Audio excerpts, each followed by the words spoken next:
রুশ president Vladimir পুতিনের জয়রথ থামানো দুঃসাধ্য ব্যাপার হয়ে দাঁড়িয়েছে পশ্চিমাদের সামনে। পুতিনের একের পর এক পরমাণু অস্ত্র বহনে সক্ষম মিসাইল সাবমেরিনের সামনে টমাহক যে কিছুই নয় সেটিও আন্দাজ করতে পারছেন ট্রাম্প।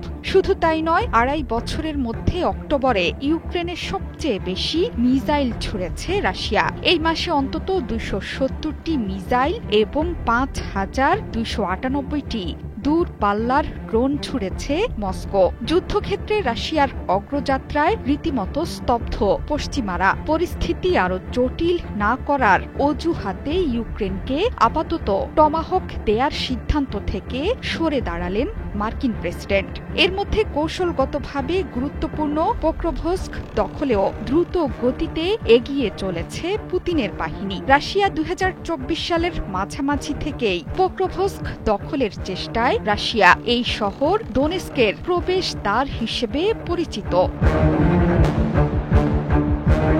শনিবার ইউক্রেন সেনাপ্রধান অবশ্য বলেছেন, এখনও পূর্বাঞ্চলের যুদ্ধ বিধ্বস্ত শহর পোক্রোভস্কের প্রতিরোধ যুদ্ধ চালিয়ে যাচ্ছে সৈন্যরা। এই শহরের দখল পেলেই দোনেস্কের নিয়ন্ত্রণ নিতে পারবে পুতিন বাহিনী। যুদ্ধের আগে প্রায় ৭০,০০০ মানুষ বসবাস করত পোক্রোভস্ক শহরে, কিন্তু এটি এখন ধ্বংস আর জনমানব শূন্য ভুতুড়ে নগরীতে পরিণত হয়েছে। পোক্রোভস্ক দখল করতে পারলেই ইউক্রেনের ভেতরে রাশিয়ার সবচেয়ে বড় ভূখণ্ড দখলের সাফল্য অর্জিত হবে।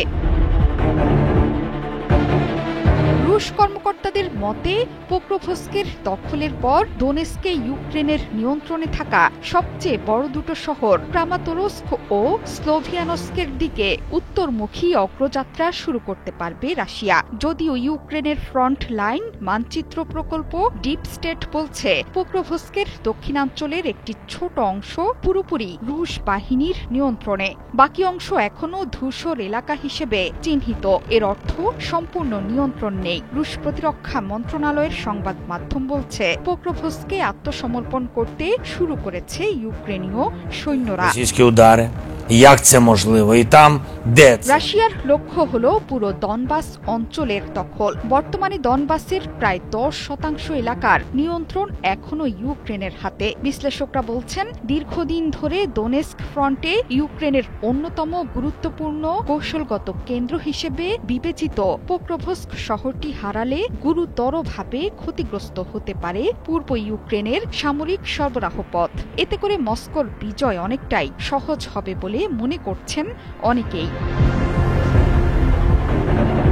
বছরের পর বছর ধরে রাশিয়ার হামলায় বিধ্বস্ত ইউক্রেনের উত্তর পূর্বাঞ্চলীয় পোক্রোভস্ক ও কুপিয়ানস্ক শহর। পোক্রোভস্ক শহর দিয়েই ইউক্রেনের ডনবাস অঞ্চলের অন্যান্য শহরের দিকে অগ্রসর হতে পারবে রুশ বাহিনী। সেখানে এখন অবস্থান করছে প্রায় ১১,০০০ রুশ সেনা। ইউক্রেন শহরটি হারালে বদলে যাবে পুরো যুদ্ধের সমীকরণও।